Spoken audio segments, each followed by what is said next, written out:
दुर्लभ क्यों है भक्ति? भक्ति तो सबसे आसान है। मनुष्य नाम सहस्रेषु कचिदति सिद्ध है। भगवान कह रहे हैं हजारों में से एक इस रास्ते पे है। भगवान ने कहा हे प्रजापुत्र, अब सुनो कि तुम किस तरह मेरी भावना से पूर्ण होकर भक्ति और मन को मुझ में आसक्त करके भक्ति योग अभ्यास करते हुए मुझे पूर्णतया संशय रहित जान सकते हो। मैं ज्वल का स्वाद हूँ, वैदिक मंत्रों में ओमकार में हूँ, आकाश में ध्वनि में हूँ, मनुष्यों में सामर्थ्य में, छलियों में छल में हूँ, सूर्य तथा चंद्रमा का प्रकाश में हूँ। जब भी डिवोटी सूर्य चंद्रमा देखते हैं तो उसको पता है कि प्रकाश कृष्ण से आ रहा है।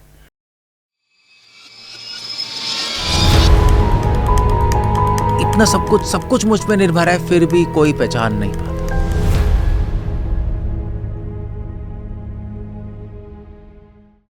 Hi, welcome to KC Talks. In the series of podcasts that we are having with Dr. Keshavananda Swami, today we are entering into chapter 7 of Bhagavad Gita, जिसका नाम है ज्ञान विज्ञान योगा। तो लेट अस अंडरस्टैंड ज्ञान विज्ञान योगा होता क्या है। हरे कृष्णा स्वामी जी। तो 6 चैप्टर्स हमने अच्छा ख़त्म कर दिया। So today is the 7th thing. तो at the starting of Bhagavad Gita आपने हमें बताया था कि भगवद गीता 3 भागों में विभाजन की गई है। शुरू के 6, बाद बीच के 6 और आखिरी के 6। तो अभी हमने शुरू के 6 ख़त्म किए। तो can we just understand Swami ji ये किस हिसाब से वो तो ये है कि भगवद गीता में 3 हेक्सार्ड्स हैं, 3 षटकम। ओके।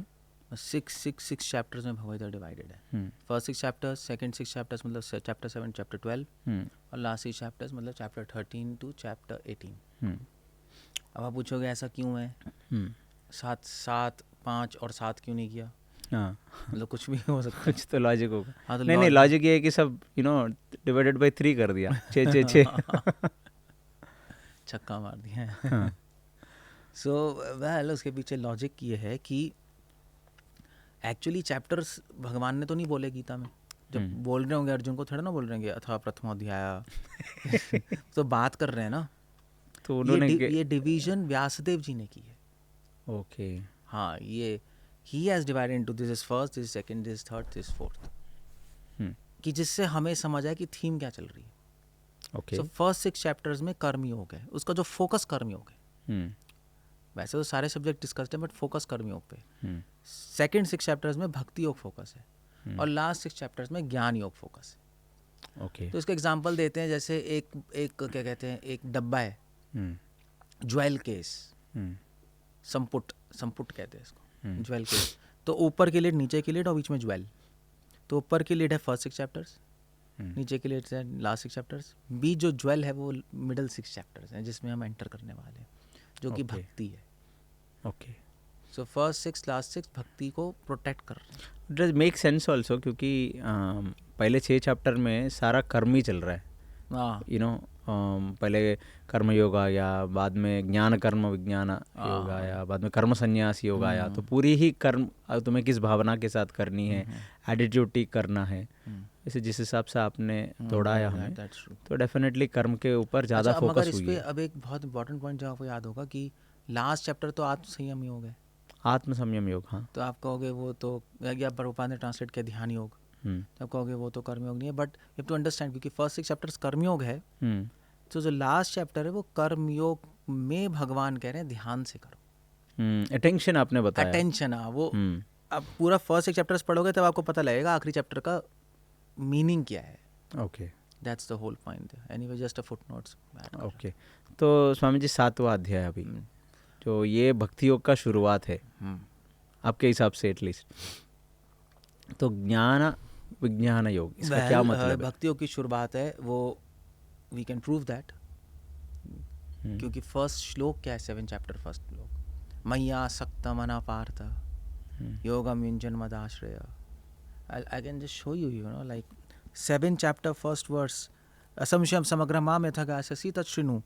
भगवान ने कहा हे प्रजापुत्र, अब सुनो कि तुम किस तरह मेरी भावना से पूर्ण होकर भक्ति और मन को मुझ में आसक्त करके भक्ति योग अभ्यास करते हुए मुझे पूर्णतया संशय रहित जान सकते हो। भक्ति, इसलिए ये सेक्शन भक्ति से शुरुआत है।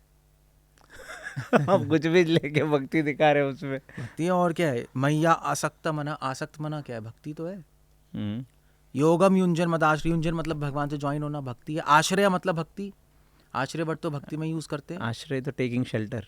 हाँ, तो शरणागति भक्ति तो है। हम्म, और फिर उसका असंशम समग्रमाम यथा ज्ञास्यसि, मुझे इस तरह जानो।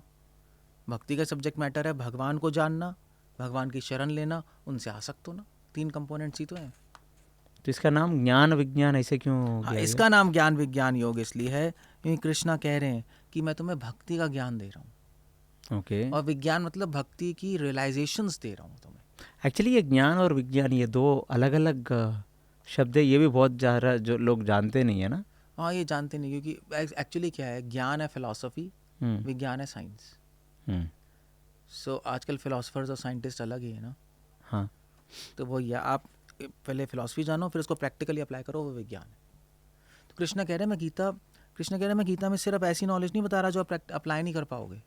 हम्म, ज्ञान सविज्ञानम, मैं ज्ञान के साथ मैं ये भी बता रहा हूँ इसको अप्लाई कैसे करना है। एप्लीकेशन ज़्यादा इंपॉर्टेंट है, हम्म, क्योंकि भाई अब आप पूरे शास्त्र जान लो, आपको अप्लाई नहीं करना आता, बेकार हो गया वो तो बिल्कुल।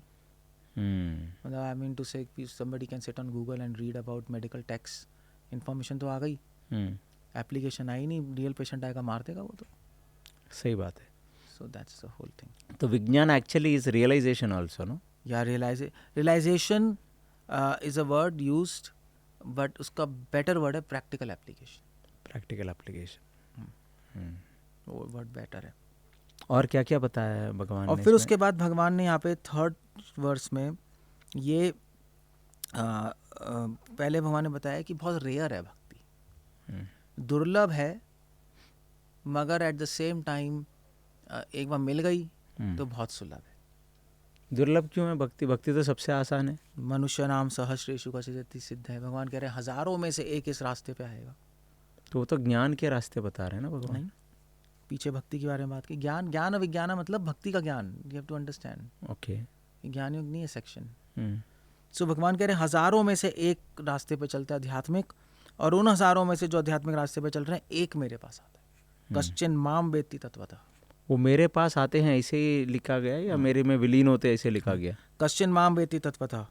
कोई कई हजार मनुष्यों में से कोई एक स्पिरिचुअल लाइफ के लिए प्रयत्नशील होता है, और इस तरह सिद्धि प्राप्त करके स्पिरिचुअल प्राप्त करने वालों में से विरला ही कोई एक मुझे वास्तव में जान पाता है। So such a rare phenomena it is. तो भगवान कह रहे हैं, बट फिर भगवान उसके बाद, अब ये तो बता दिया रेयर है बट नो प्रॉब्लम, भगवान फिर उसके बाद बताएंगे कि साधु संग में रह के आसान हो जाता है। ये साधु संग मिल रहा है तो मिल जाएगा। तो उसका क्या है प्रभु जी? उसके बाद आगे भगवान सबसे पहले उस साधु संग बताने से पहले भगवान अपने बारे में बता रहे कि भक्ति से मुझे जान पाओगे, मैं कौन हूँ, कृष्ण बता रहे हैं। फिर 5th वर्स में भगवान बता रहे हैं कि एक प्रकृति होती है, एक जीवात्मा होता है, और फिर उसके बाद मैं हूँ 7th वर्स, मत्तः परतरम नान्यत्, मुझसे श्रेष्ठ कोई सत्य नहीं है, चाहे प्रकृति हो, चाहे कोई जीवात्मा हो, चाहे मुक्त हो, चाहे बद्ध हो। जिस प्रकार मोती धागे में गुंधे रहते हैं, उसी प्रकार सब कुछ मुझ पर ही आश्रित है। सो ये भगवान ने नॉलेज दे दी। अब जो ये नॉलेज समझता है और प्रैक्टिकली अप्लाई करता है अपनी लाइफ में, उसको हम भक्त कहते हैं। ओके। सो अब आप कहोगे प्रैक्टिकली एप्लीकेशन क्या है, सब कुछ मुझ में निर्भर है। तो भगवान ने एग्जाम्पल्स दिए 7 चैप्टर में कि कैसे मुझ पर निर्भर है। अभी अब आप संसार में देखना चाहते हो सब कुछ भगवान पर निर्भर है, कैसे देखोगे? कोई मोती और उसका उन्होंने उदाहरण वो तो दिया। एग्जाम्पल दे दिया, मगर इंडिविजुअल ऑब्जेक्ट्स में कैसे देखोगे? अब ऐसे तो कह सकते हो माइक भी निर्भर है, ये भी निर्भर है, मैं भी निर्भर हूँ, सब बोलते तो है ही। किसी के घर हम जाते हैं, कई लोगों के घर, बनियों के घर, तो बनियों वह लोग यही कहते हैं, स्वामी जी हमारा जीवन, हमारा घर, हमारा परिवार सब कृष्ण के लिए है। और कर क्या रहे हैं? अपने लिए इस्तेमाल कर रहे हैं। सो ये तो हिपोक्रेसी, डायकॉटमी हो गई ना। बोलने के लिए शायद ही। हाँ, तो भगवान कह रहे हैं प्रैक्टिकली क्या मतलब है कि सब मुझ पे निर्भर है। इसका मतलब क्या है कि सब कुछ मोती के धागों पे, जैसे धागे पे मोती गुंथे हुए, ऐसे मैं सबके पीछे हूँ। भगवान एग्जाम्पल्स है, individual examples. 8th 9th 10th में इंडिविजुअल एग्जाम्पल्स हैं कि आपकी विजन चेंज हो। तो रसम अपसु कौनतेय, मैं ज्वल का स्वाद हूँ। तो जब भी हम पानी पिए तो हमें सोचना चाहिए इसका स्वाद कृष्ण है। आप कहोगे पानी का स्वाद तो होता नहीं। पानी का भी स्वाद होता है। होता है, चलो फिर ठीक है, फिर वो कृष्ण है। तो मीठा पानी होता है, थोड़ा सा सॉल्टी सा पानी होता है, थोड़ा हार्ड वाटर होता है। तो अपना एक वो कैटेगराइज तो नहीं कर सकते, बट अपना कुछ तो एक यूनिकनेस तो होती है पानी की। होती है, but as far as people से it's a neutral thing, no. So क्यों न्यूट्रल है? क्योंकि भक्त ही, क्योंकि नॉन डिवोटी वो भगवान को पहचान नहीं पाएंगे, इसलिए भगवान ने कहा जल का स्वाद मैं हूँ। न्यूट्रल है, जिसमें भक्ति है वो पहचान पाएगा। तो इससे जब डिवोटी है तो हमें ध्यान रखना चाहिए कि जो न्यूट्रल टेस्ट है ये भगवान है, ना इस एक्सट्रीम में ना एक्सट्रीम में, इस कृष्ण बैलेंस्ड। सो सूर्य तथा चंद्रमा का प्रकाश में, जब भी डिवोटी सूर्य चंद्रमा देखता है तो उसको पता है कि प्रकाश कृष्ण से आ रहा है। वैदिक मंत्रों में ओमकार मैं हूँ, आकाश में ध्वनि मैं हूँ, कोई भी साउंड आ रही है दैट्स कृष्ण। मनुष्यों में सामर्थ्य मैं हूँ। सो ऐसे भगवान ने बहुत सारे एग्जाम्पल्स दिए। तो अगर हम एग्जाम्पल ध्यान रखेंगे तो हम हर जगह देख पाएंगे सब कुछ भगवान पे निर्भर है। सो ये उसके बाद ये करते करते भगवान ये भी कह रहे हैं यहाँ पर कि छलियों में छल मैं हूँ। छली मतलब? छलियों में जो छल है वो मैं हूँ। चीटर्स में जो चीटिंग है वो मैं हूँ। Oh, he is a cheaters of the cheated, हाँ? या भगवान ने नेगेटिव एग्जांपल्स भी दिए, पॉजिटिव भी दिए और नेगेटिव भी दिए भगवान ने। क्यों ऐसा कर रहे हैं भगवान ने? पॉजिटिव नेगेटिव क्यों दिए? क्योंकि ताकि हम देख सकें उसके अंदर भी भगवान क्या है, कि जो नेगेटिव में भी देख सके भगवान, पॉजिटिव में भी। इसलिए जो ये फिलॉसफी है पॉजिटिविज्म, पॉजिटिविज्म तो नहीं कह सकते, बट पॉजिटिविज्म तो अलग फिलॉसफी है। बट ये जो फिलॉसफी है कि सब कुछ पॉजिटिव देखो, ये पार्शल है, कंप्लीट नहीं है। हम पॉजिटिव भी देखते हैं, हम नेगेटिव भी देखते हैं, बट उसके पीछे हम गॉड को देखते हैं, वो रियलिटी। अगर कोई हमें चीट भी कर रहा है तो हम देखे या वाह इसकी इंटेलिजेंस चीटिंग करने की भगवान से आ रही है। हाँ बस, दैट्स ऑल। भगवान ने भी चीटिंग की है वैसे? भगवान ने भी महाभारत में चीटिंग की है, झूठ भी बोला, झूठ भी बोला है। कितनी बार झूठ बोला।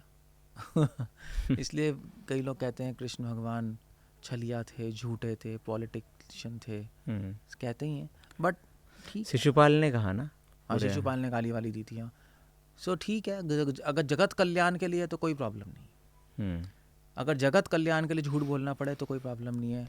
अगर अपने स्वार्थ और स्व कल्याण के लिए सच भी बोलो तो भी वो पाप माना जाता है। ये शास्त्रों में है। यही भगवान एक्चुअली पूरी गीता का message, one of the message ही है। तो वैसे वो पर्ल्स ऑन द स्ट्रिंग जिस तरह हम देखते हैं, वैसे एक छलियों में भी उसकी चीटिंग टेंडेंसी भगवान से आ रही है, ऐसे हमें देखना है प्रैक्टिकली। ये प्रैक्टिकल विजुअलाइजेशन सब विज्ञान है, प्रैक्टिकल विजुअलाइजेशन है। पुण्य गंधा, मिट्टी जो उसमें बारिश पड़ती है स्मेल आती है, this Krishna. Okay, so that is how Lord is telling, आप देखो। हाँ, वो कह रहे प्रैक्टिस करो भाई, देखो मुझे, देखो। और इन्हीं से धरती से तो एनकाउंटर होगा। तेजस तेजस्वी नाम, आग में तेज मैं हूँ। कुकिंग करोगे, आग है, रोज एनकाउंटर होगा। पानी तो रोज ही पीते हो। भगवान ने बहुत जनरल एग्जांपल्स दिए। जीवनम सर्वभूतेषु, वो भी छोड़ो, आदमी से तो मिलोगे। तो आदमी में जो जीवन की शक्ति है वो कृष्ण है। सो एक्चुअली शिला प्रभुपाद ने कहा था कि आप भगवान को भूल नहीं सकते। लोगों ने कहा याद करना मुश्किल है, प्रभुपाद ने कहा भूलना मुश्किल है, but provided you have knowledge, that's the whole idea there. So ये बताने के बाद फिर कृष्ण कह रहे हैं कि ठीक है, कृष्ण कह रहे हैं बट इतना सब कुछ मुझ पे निर्भर है, फिर भी कोई पहचान नहीं पाता। आप कहोगे यार जब सब कुछ भगवान पे निर्भर है तो कितना आसान है भगवान को देखना और अनुभव करना। भगवान कह रहे हैं नहीं। जैसे हम पर्ल का पीछे धागा को भी नहीं देख सकते। हाँ ये राइट। हाँ, मोती के उस पे पीछे धागा, ऐसे इसमें धागा नहीं देख पाओगे आप। हाँ, धागा तो देख ही नहीं पाएंगे। भगवान दिखाई नहीं देते। तो क्यों नहीं दिखाई देते? त्रिभैर्गुणमयि भावैरेभि सर्वमिदं जगत् मोहितं न विजानाति मामेभ्य परमप्यहम्। माया की वजह से हम देख नहीं पाते। सो ये जो कॉन्सेप्ट है माया का, ये भगवान ने पहले 7 चैप्टर में इंट्रोड्यूस किया। देवी ऐश गुणमयी मम माया दुरत्यया, मेरी माया से निकलना बहुत मुश्किल है, आपको दिखाई नहीं देगा। सो पूरी गीता में एक्चुअली वेद और उपनिषद में माया का कॉन्सेप्ट नहीं है, अलग से पुराणों में है। तो गीता में भगवान ने ये, गीता को उपनिषद माना जाता है। उपनिषदिक ट्रेडिशन में सबसे पहले माया का कॉन्सेप्ट भगवान ने गीता में रेस किया कि माया मेरी शक्ति है। और ये कॉन्सेप्ट है मम माया दुरते माँ में प्रपद्यन्ते, जो मेरी शरण लेगा वो माया से मुक्त हो जाएगा। तो इसलिए भगवान कह रहे हैं माया की वजह से लोग देख नहीं पाते, हालांकि इतना क्लियर है फिर भी वो अंधे रहते हैं। मगर अगर कोई मेरी शरण ले लेगा तो फिर देख पाएगा। That's the whole point. भक्ति, मेरी भक्ति करेगा तो मैं सब उसको दिखा दूंगा, सबके पीछे मैं हूँ। उनका शरण लेना यानी उनकी भक्ति, हाँ, उनकी भक्ति करना। सो अब इसके बाद भगवान यहाँ पे कह रहे हैं कि चलो मेरी माया कैसे मुक्त हो गए, मेरी शरण लेके हो। अब कृष्ण कह रहे हैं कि भी 4 जने मेरी शरण में आते हैं, 4 जने शरण में नहीं आते। 7 चैप्टर में भगवान ने 7 लोगों की बात की है, 7 टाइप्स ऑफ पीपल। जैसे हम चाइनीज अमेरिकन ऐसे कैटेगराइज करते हैं, भगवान कहते हैं मेरी कैटेगरी भी सुन लो। तो एक कैटेगरी है कि जो भगवान की शरण नहीं लेते। फर्स्ट, ओके, वो कौन है? मूर्ख, मूढ़ा। मूढ़ा मतलब ऑर्डिनरी लोग जिनको नॉलेज ही नहीं है, स्पिरिचुअल नॉलेज, बस वो सोचते हैं खाना पीना जीवन का लक्ष्य। नराधमा, जो लोग स्पिरिचुअल लाइन में आ जाते हैं मगर उनको भगवान के बारे में नहीं पता होता, अपना कुछ करते रहते हैं। माया प्रत्यज्ञाना, scientist, mostly atheistic scientist, not all, वो भगवान के पास नहीं आते। आसुरम, और जो असुर लोग हैं। तो पहली कैटेगरी है जो कि भगवान मेंशन कर रहे हैं, जो भगवान के पास नहीं आते। नेक्स्ट 4 जने भगवान के पास आते हैं। ओके, 4 + 1 5, 5 हो गए। वो 4 जने कौन कौन आते हैं? वो आते हैं आर्थ, दुखी लोग, जिज्ञासु, इंक्विजिटिव, अर्थार्थी, पैसे के लिए, और ज्ञानी, नॉलेज के लिए। ओके, भगवान कह रहे हैं इन चारों में से जो ज्ञानी है वो मुझे प्रिय है, नॉलेज के लिए आएगा वो तो प्रिय है ही नेक्स्ट श्लोक में। तो 4 5 लोग हो गए ना, 5 टाइप के लोग। फिर उसके बाद भगवान ने बोला कि भाई मगर मुझे छोड़ के कुछ लोग देवताओं के पास भी जाते हैं। 6ठे टाइप का आदमी देवताओं के पास जाते हैं। सो क्यों जाते हैं आप क्वेश्चन, मतलब 20वां श्लोक और 21वां 22वां श्लोक भगवान देवी देवताओं के पुजारियों की बात कर रहे हैं। क्यों जाते हैं क्लियर कर दिया, कामय से हृता ज्ञान, अपनी डिजायर्स पूरी करने के लिए आते हैं ना। जैसे भी चलो माता ने बुलाया है, चलो बुलावा है, सुना है वैष्णो देवी की? हाँ सुना। तो वहाँ पे मोस्टली इच्छाएं पूरी करने के लिए आते हैं। बम बम भोले इच्छा पूरी करने के लिए आते हैं। जो ये जो आपका होता है ना, आपका डाक बम सुना है? वो भागते रहते हैं ना कावड़ लेकर, इच्छाएं पूरी करने के लिए आते हैं। सो देवताओं के पास इच्छा पूरी करने के लिए जाते हैं। तो भगवान विष्णु के पास भी इच्छा पूरी करने के लिए आते हैं? कोई नहीं आता, साउथ में शायद आते हैं। नहीं, वृंदावन में आपका भांके बिहारी जी के पास जाते हैं इच्छा पूरी करने। हाँ, मगर एक जनरल रूल नहीं है, मगर आते हैं। मगर वही कृष्णा कह रहे हैं कि श्रीनाथ जी के पास पूरे गुजरातियाँ जाते होंगे प्रभु इच्छा ही पूरी करने। भगवान कह रहे हैं अगर तुम देवताओं के पास जाओगे, देवताओं के पुजारी जो हैं, भगवान उनकी बात कर रहे हैं जो देवताओं को सुप्रीम समझ के उनके पास इच्छा पूरी करने जाते हैं। ओके, भगवान उसको कह रहे हैं वो गलत है। वो कृष्ण कह रहे हैं कि जिनकी बुद्धि भौतिक इच्छाओं से मारी गई है वे देवताओं की शरण में जाते हैं। देवताओं की शरण मतलब उनको भगवान समझ के। नहीं, ये तो मैं मान लिया कि हाँ दूसरे देवी देवताओं की पूजा हम करेंगे तो कोई इच्छा के साथ करेंगे। मैं ये बता रहा हूँ कि अगर विष्णु का भी, कृष्ण भगवान का भी कोई अपने इच्छा ही पूरी करने उनके पास जाता उसमें है, गलत नहीं है ज़्यादा। क्यों? क्योंकि कृष्णा कह रहे हैं एटलीस्ट भाई यार आपको दिल्ली से जाना है पंजाब, हाँ, तो आप नॉर्थ की डायरेक्शन में जाओगे ना, दिल्ली से ऊपर है ना पंजाब, हाँ, आपने गाड़ी साउथ की डायरेक्शन में लगा दी तो देवी देवता पूरा ही गलत हो गया। तो वो देवी देवताओं की शरण में जा रहे हैं, साउथ डायरेक्शन। अगर आप पंजाब की तरफ जा रहे हो, चाहे धीरे चला रहे हो, चाहे तेज चला रहे हो, चाहे बीच में रुक के पार्टी कर रहे हो, डायरेक्शन तो सही है ना। तो विष्णु के पास आना, चाहे इच्छाओं से चाहे ना इच्छाओं से, डायरेक्शन ठीक है। इच्छाओं से आओगे तो पहुंचोगे नहीं पंजाब कभी आप, बस इतना है। इसलिए कृष्ण कह रहे बिना इच्छाओं के आ जाओ मेरे पास। बट 4 लोग जो उनको बचते हैं उसमें अर्थी भी हैं, अर्थार्थो भी हैं। वही वो इच्छा तो तभी तो कृष्णा कह रहे हैं यहाँ पर ये जो 4 तरह के लोग हैं।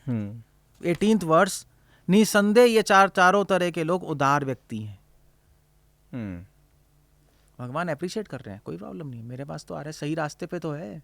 ओके, धीरे धीरे मैं उसकी इच्छाएं खत्म कर दूंगा। देवी देवता इच्छाएं खत्म नहीं करते, वो देते हैं, वो करते रहते हैं, पूरा वो डिपार्टमेंट है उनका। ओके, सो कृष्ण कह रहे हैं मैं अप्रिशिएट नहीं करता उसको। ओके, कह रहे मेरे पास आ जाओ directly. So that's what it is there. तो ये कितने तरह के लोग हो गए? 6 हो गए, 6 हो गए। अब उसके बाद ओके, ये 26 श्लोक, अल्प बुद्धि वाले व्यक्ति देवताओं की पूजा करते हैं हम्म, और उन्हें प्राप्त होने वाले फल सीमित क्षणिक होते हैं। ये संस्कृत में कैसे बोला गया? अंतवंतु फलम तेषाम, अंतवंतु हम्म, अंतवत्तु फलम तेषाम, फलम उनका छोटा और खत्म होने वाला होता है। तद भवति अल्पमेधसाम, अल्पमेधसाम मतलब ऐसे लोग। अल्पमेधस, अल्प मतलब कम और मेधस मतलब इंटेलिजेंस। देवान देवय जो यान्ति, देवताओं के भक्त देवताओं के पास जाएंगे। हम्म, मद भक्त यान्ति मां पपी, मेरे भक्त मेरे पास आएंगे। तो देवताओं के पास उनको जाना है शिव जी के पास या दुर्गा के पास, तो गलत क्या है? गलत क्या? उनको देवी देवताओं के पास जाएंगे, ये तो बता दिया कृष्ण भगवान ने। वही भगवान कह रहे हैं कि वो जाएंगे मगर वो मेरे पास आ जाए डायरेक्ट, क्योंकि वहां पे भी जन्म मृत्यु है। चक्कर है देवी देवताओं के लोक में भी जन्म मृत्यु है। पूरी गीता बोली गई है जन्म मृत्यु से बाहर निकलने के लिए।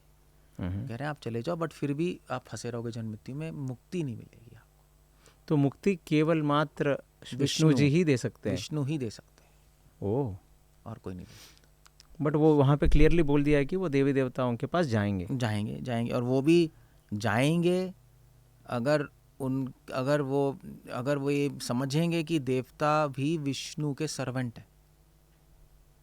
अगर वो समझेंगे कि देवता भगवान है इंडिपेंडेंट, तो देवताओं के पास जाएंगे। तो ऑफेंस लगेगा, नरक जाएंगे। ओके। ये ट्रिक है इसके अंदर।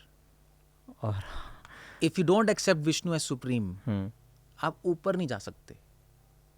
कृष्णा गीता में आगे बोलेंगे, सत्वम ऊर्ध्वम गच्छति सत्वस्थ।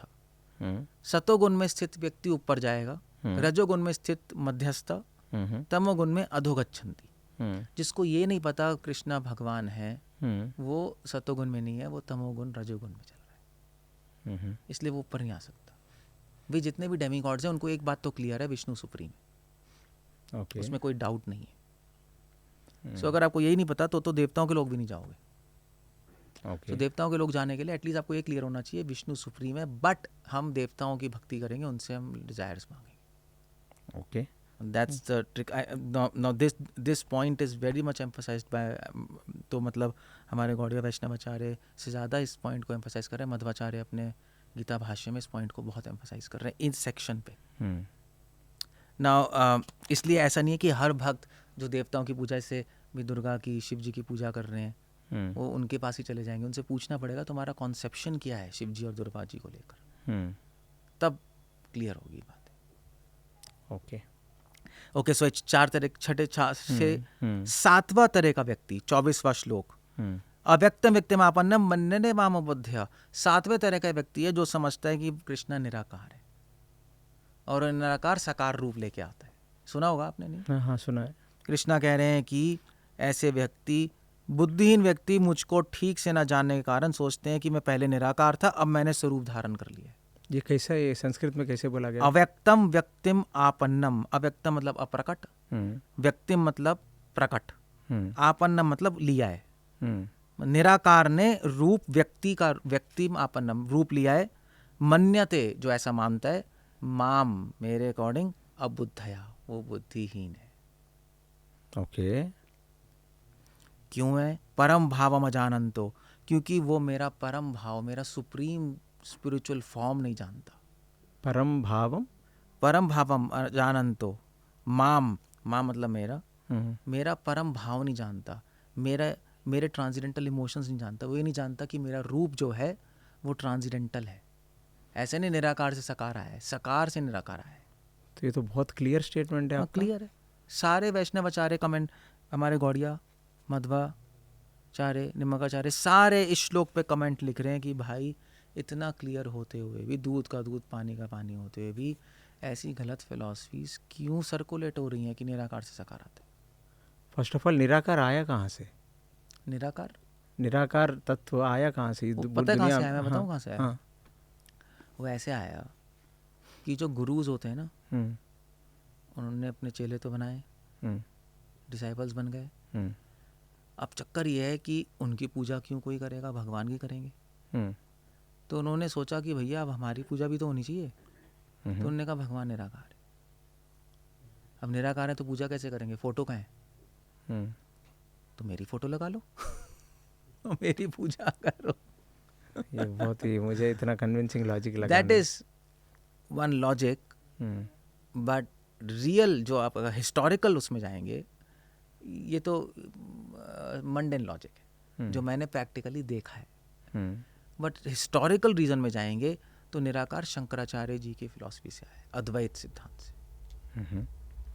सो ही सेड कि निराकार थे और निराकार से साकार रूप आया है।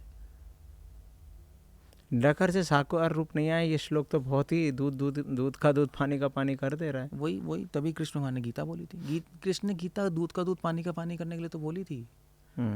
बट जो अद्वैत सिद्धांत वाले हैं उन्होंने इसको इंटरप्रेट किया है। तभी प्रभुपाद ने नाम क्या रखा है भगवद गीता यथारूप, कि भाई जो है हम वो लिख रहे हैं, हम इंटरप्रिटेशन नहीं दे रहे। अद्वैत सिद्धांत शंकराचार्य जी को जब कमेंट्री लिखी उनको इंटरप्रिटेशन देनी पड़ी कि हाँ भाई लिखा है निराकार से साकार जो आ रहा है वो मैं उसको अल्पबुद्धि मानता हूँ। शंकराचार्य क्या लिख रहे हैं कि हाँ लिखा है, मगर ये जो लोअर इंटेलिजेंस वाले उनके लिए लिखा है कि वो थोड़ा सेटिस्फाई हो जाए, मगर रियलिटी ये नहीं है, वो छुपा रहे हैं कृष्णा। तो उनको कैसे पता कृष्णा छुपा रहे हैं? अब that's a whole point. That ये आर्ग्यूमेंट वैष्णवाचार्यों ने रेस किया है। एग्जैक्टली जो आपने आर्ग्यूमेंट रेस किया है वैष्णवाचार्यों ने रेस किया कि हाउ डज ही नो कि वो छुपा रहे हैं, उसका प्रमाण क्या? उसका प्रमाण नहीं है। एग्जैक्टली सेम आर्ग्यूमेंट हमें बचपन में बोला गया था भगवान निराकारी है, बट हम बच्चे हैं तो सिर्फ एक साकार के अंदर एक भगवान को देखते देखते, राम के अंदर भगवान को देखो, कृष्ण के अंदर भगवान को देखो, ऐसे देखते देखते देखते हम एक दिन मैच्योर हो जाएंगे, जब हमारी ज्ञान आ जाएगी हमें समझ में आ जाएंगे कि भगवान निराकार है। यही आर्ग्यूमेंट अद्वैत सिद्धांत ने दिया। और जो आप कॉमन सेंस से जो बता रहे हो ना, आपको कैसे पता छुपा रहे हैं? सारे आचार्यों ने संस्कृत में लिखा है इसलिए लोगों को समझ नहीं आता, मगर कॉमन सेंस से जो आपके माइंड में आर्ग्यूमेंट आया वही लिखा है वहाँ। व्यवहारिक सत्य, परमार्थिक सत्य, मैं टेक्निकल भाषा में बोल सकता हूँ। बट लोगों ने पूछा यार आप व्यवहारिक सत्य परमार्थिक सत्य मतलब कि कृष्णा छुपा रहे हैं रियलिटी। व्यवहारिक सत्य सत्य नहीं है, व्यवहारिक है।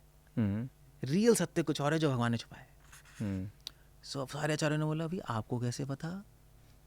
क्योंकि आप शंकराचार्य हो इसलिए, क्योंकि आप अद्वैत सिद्धांत वाले हो इसलिए।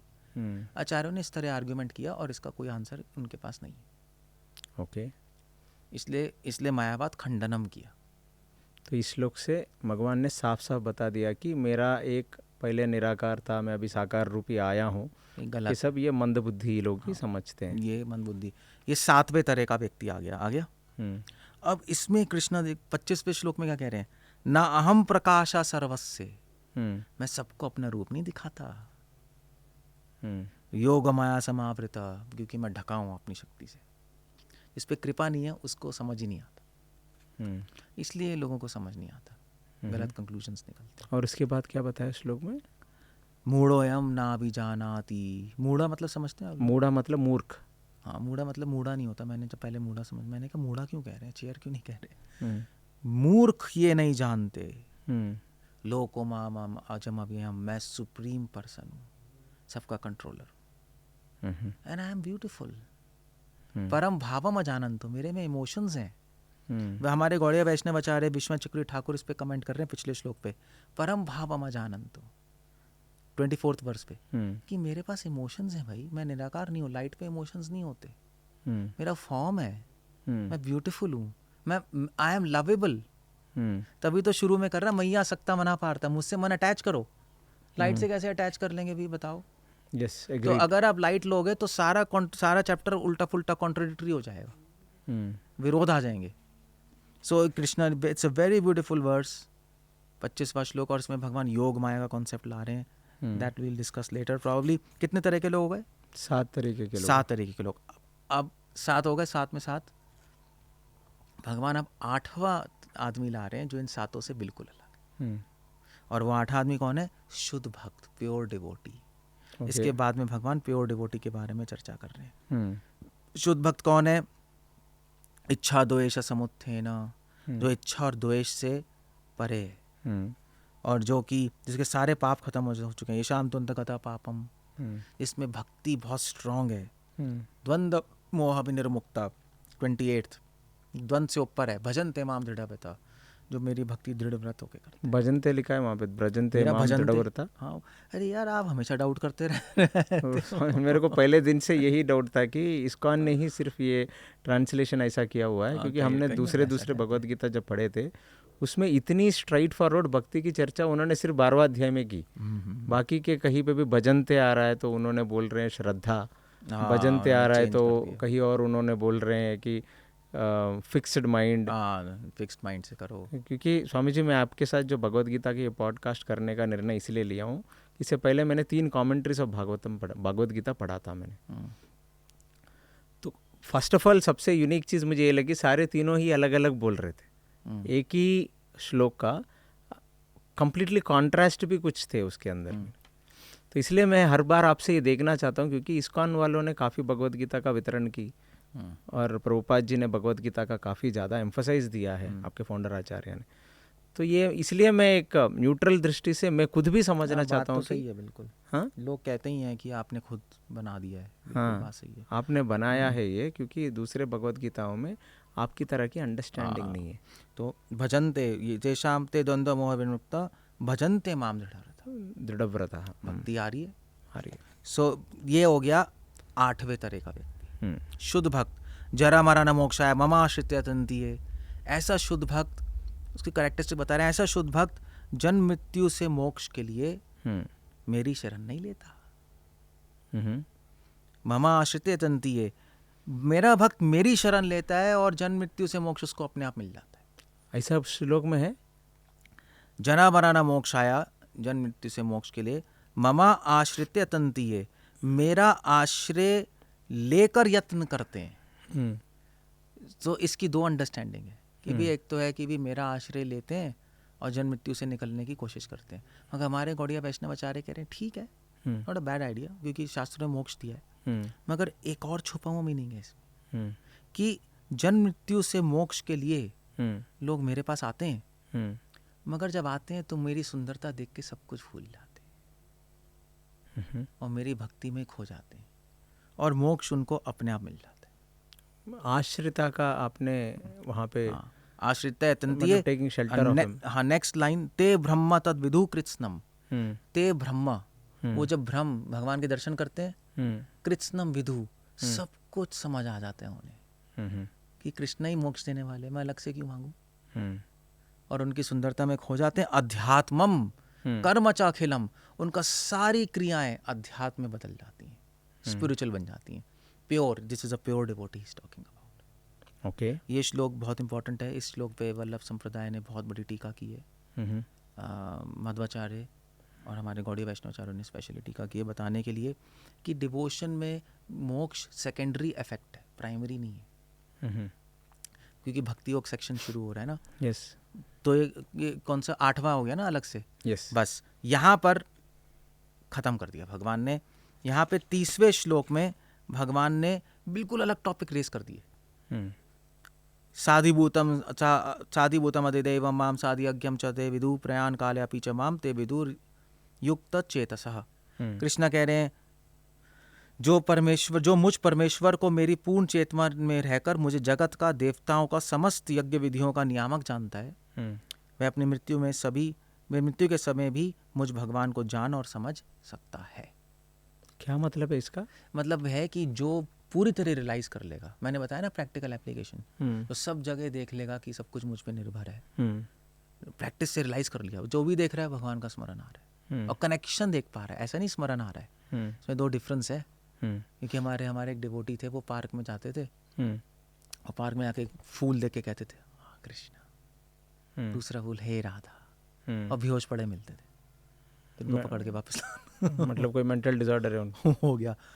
ऐसे नहीं देखता। प्रभुपाद ने कहा you have to see God everywhere, but you have to also see how God is connected to everything. Okay, जैसे भी फैमिली का हेड है, सपोज आपके फादर इन लॉ है, तो फादर इन लॉ कनेक्शन अपने बेटे से भी है, बहू से भी है, वाइफ से भी है, नौकर से भी है ना। इतना जानना काफ़ी नहीं है। फादर इन लॉ का कनेक्शन अपनी वाइफ से अलग है, बहू से अलग है रिलेशनशिप, बच्चे से अलग है और नौकर से अलग है। उनके एटीट्यूड सबके प्रति अलग अलग जब वो आप डायनेमिक्स जानोगे तब उस फैमिली को समझोगे। इतना जाना थोड़े ना है कि ये वो सबसे कनेक्टेड है।